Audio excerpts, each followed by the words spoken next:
I'm Elizabeth Henson. Welcome to the Messy Success Podcast, where I'm helping creative dreamers and overachievers tackle business and life. After 6 years of being my own boss, I finally unraveled a tiny bit of what it takes to survive in this amazing world of being an overly creative entrepreneur. I'm your business bestie, here to help you with all those big ideas and to normalize some of the day-to-day struggles that we all share. My mission is simple. I want more women to make a living doing what they love and to feel good about themselves in the process.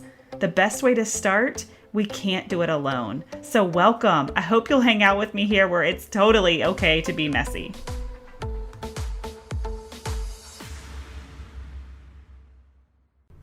Hello, my friends. Welcome to another episode of the Messy Success Podcast. I'm so glad you're here. Thank you for tuning in.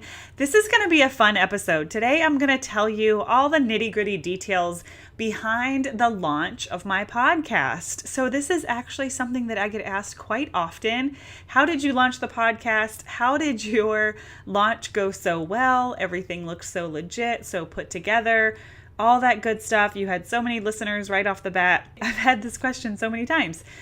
So I want to share it with you because it actually really pertains to the content that I've been putting out recently, which is all about building a community around your brand, because that really was the success behind my podcast.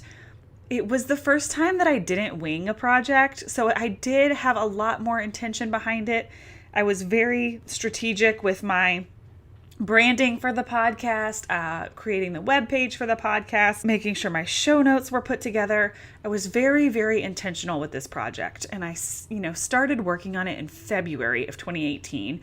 And I gave myself the launch date of early July. And we ended up launching late July. But week by week by week, I was chipping away at this big project. And I really saw a difference in my results because I took my time and because I was so much more intentional. So that, of course, was important. The branding was important. I outsourced the artwork so that it was all really branded and put together professionally. I had my web designer do the web page for the podcast, but there's so much more to it. And that's the community aspect. So when I first launched, I made sure that I had 3 episodes in the queue, okay? Episode number 1 is just all about me. That was really just a filler episode to submit to iTunes, to get approved, and to be on the map. Funny though, people love that episode. I still get people that message me and tell me how much they loved hearing my story because they've never heard it before. So I would definitely recommend doing that for your first episode if you're interested in launching a podcast. This is also going to help you if you're interested in launching anything though. So definitely keep following along.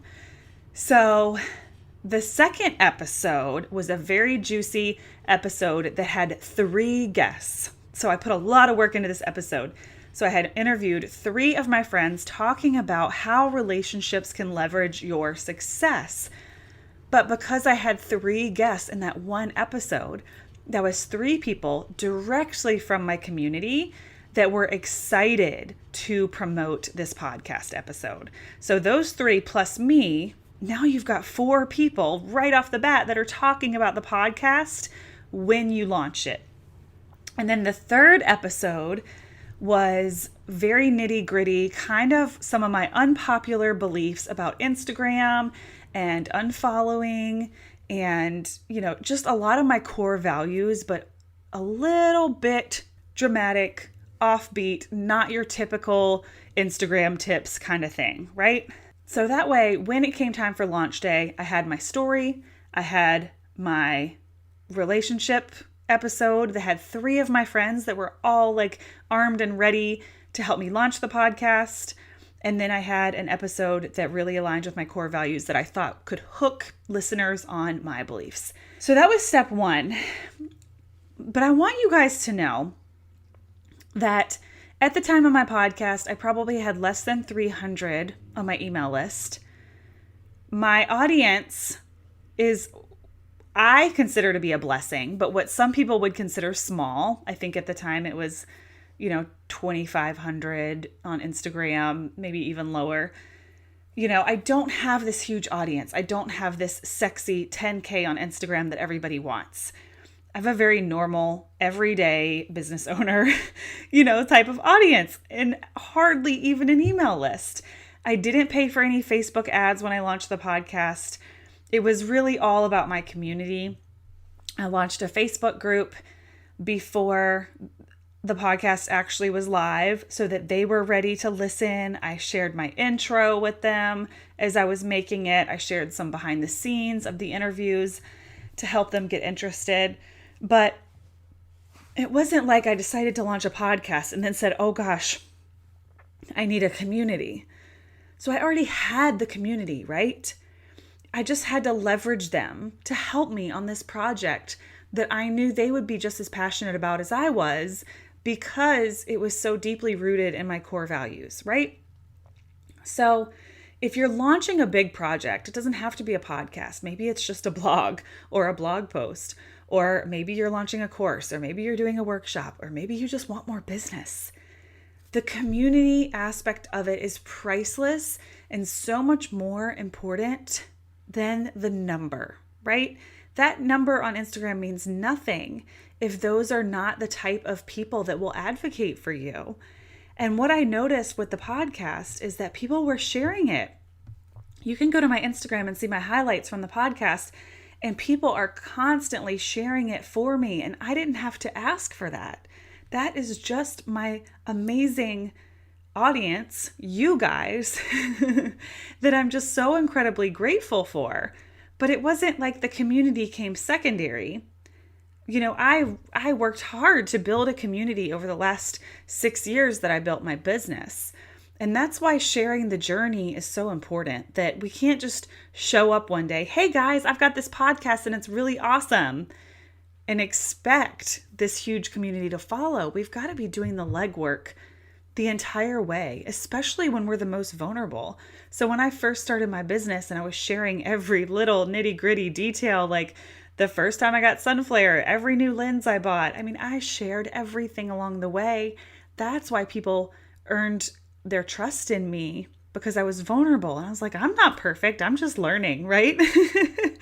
And that's what I still kind of try to do with you guys, is be very transparent about what's going on in my business and where my big learning curves are happening, because that is what people like to see, the behind the scenes, the vulnerable, the not so perfect stuff, right? As we're learning. So that was the main thing behind my podcast launch, was that I really leaned into my community that I'd already built, and then also hoped to gain more around the podcast.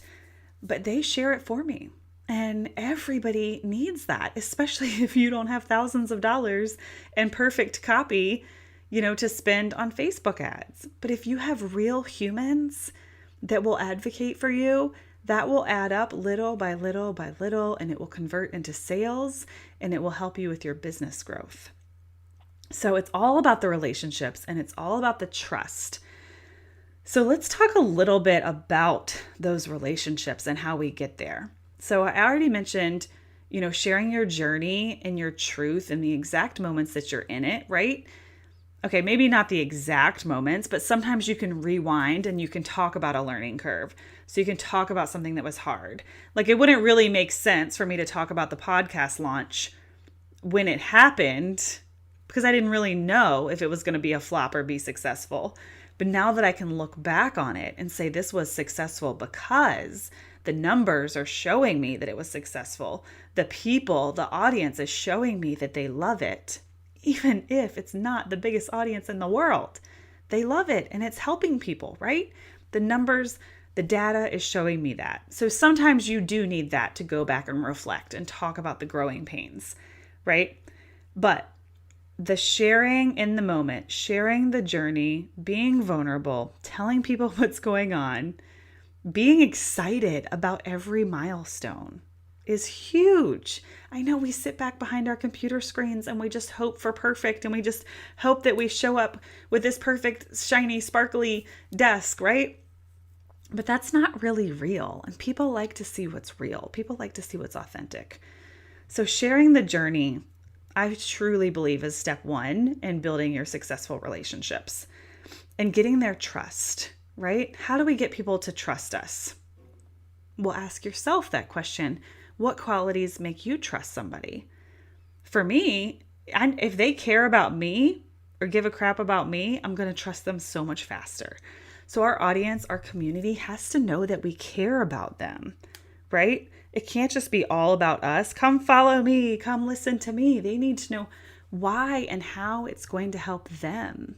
And why are you passionate about helping people, about making an impact? Use that to build your trust with your audience. Listen to them, speak to them, care about them. Sometimes I think I actually care too much. Someone asked me one time, why don't you, go on a coffee date with people? Funny, because I actually talked about coffee chats in the last episode. But I have to say no to protect myself sometimes, because if I go out with someone, I will give them the world and I will not charge them a penny because I just love what I do. But I have to feed my family, right? So sometimes I have to set those boundaries because I care so deeply that I just want to give. It sounds crazy. But when you really do what lights you up and what brings you joy, it's not about the money. The money is kind of a byproduct of being able to help people. But we have to gain their trust, right? They have to know that we care about them. So that's another really big piece in building your community or building up your relationships, is just having your people know that they are cared about and they are not invisible in your eyes. No matter how big or small your audience is, people want to be seen and they want to be heard. I know I say that over and over, but if you can master that ability to see and hear them, they will come back over and over and over. Lastly, with a community, that means that you get to make the ask. We forget how important it is to simply ask people for help, right? To ask people for their support. So today in my Facebook community, Creative Network, actually, the Creative Network community, which is also in Facebook, I said, hey, you guys, I really need a little help. Facebook is hating me right now. Can you guys go comment on this, this post for me so that Facebook will pick it up? And I was like, okay, I'm sure like one or two of them will go. No, like 10 of them went over there and they rallied simply because I made the ask. But we can't just go around making the ask without doing step one and step two, is being vulnerable and building their trust. And once they trust us and they believe in us and you've built that relationship, then it's totally acceptable to make the ask. And we forget that it's that simple. So with the podcast, I reached out to a handful of my really close people, that I knew were excited about the project. It's like, hey, I'm launching the podcast. If you feel called to share it or take a listen, it's okay to make the ask. My mastermind program, I had 24 hours left in my cart open stage, and I had not hit my sales goal. So I reached out to a handful of people who I knew believed in me, and they all shared it. And I sold every single seat in that last 24 hours. Make the ask, but make sure that you have that community in place that is ready to be on the front line for you, that is ready to share your content. And you'll know that because they're going to be the same people that are sharing it even when you're not asking. So don't forget the power of making the ask. Okay, so let's recap and break this down step by step so that you can take this information and hopefully use it on whatever you want to launch, whether it's a podcast, whether it's not, okay? So step one in planning my podcast launch, my project, is that I actually scheduled it really far out in advance. I gave myself 5 months to complete the project. I dedicated 1 day a week to nothing but that project. I have you guys know my tight schedule, right? So I gave every Thursday was podcast day, and I worked on it for about 6 months, every single week, getting a little closer and closer to the goal. You don't have to do that. I could have thrown together a podcast in a matter of weeks, but that's just what I wanted to do to make it more professional, to give myself the time to create it in the capacity that I wanted to, and just to set those goals, right? If we don't put those goals in the calendar, then they don't happen. I guarantee you, if I had not set a launch date, this podcast would have probably never happened. And if it did, it would have been very typical Liz wing it kind of way. Okay. Step 2 was when I launched, I had people on board. So if it's not a podcast and you can't necessarily feature them on an episode, maybe it's guests that you're bringing on your blog. Maybe it's guests that are helping you with a workshop. Maybe it's a couple people from your community that are just willing to be an ambassador for you. But don't do it alone, right? Don't launch a big project alone. Make sure that you have community members, people that love you, that know, like, and trust you and believe in you to help you with that launch, whatever that looks like. So a step 2, I would say, don't launch it alone. Whether it's reviews or just people willing to share, don't do it alone. And then step 3 is to lean into your community that you've already built up, right? By sharing your journey, by building their trust, and by caring about them. And when you have that community, it's totally acceptable to make the ask for these big projects that you just need a little bit of momentum. And if you've been taking care of them all along, they will have no problem stepping up for you. So I hope that that's helpful. That's kind of the condensed version of how that all went down. Of course, there's a million techie things behind launching a podcast. And I will gladly help anyone with that who needs it or share my resources with you. But for today, I wanted to keep it very simple, very actionable, and just to reiterate how important it is to be surrounded by a community, that it's not about the numbers. It had nothing to do with the size of my email list or the amount of followers that I had, and everything to do with the quality of the people that I was attracting and that were ready to help me. Everything to do with the quality. So what kind of people are you attracting into your life? Remember that we are the average of the 5 people that we hang out with the most. So do a little audit for the 5 people that you're hanging out with the most. Are they making you better? Are they an active part of your business community? And if not, how can you up-level that? So earlier this week, I hosted a in-depth workshop all about how to build a community around your brand. You can still access that. I will put it in the show notes, but it dives into this a little bit deeper, step by step, to help you create your action plan to build a community if you haven't done that yet. So you can check that out at elizabethhensonphotos.com/29. Or as always, elizabethhensonphotos.com/podcast will get you there as well. But most importantly, thank you for being here. I would love to hear from you guys. Leave me a review, message me, tell me what you think of the podcast. I create it for you, so the more actionable feedback that you guys give me, the better. I love it. I love you guys. Thank you for listening, and I will see you next time.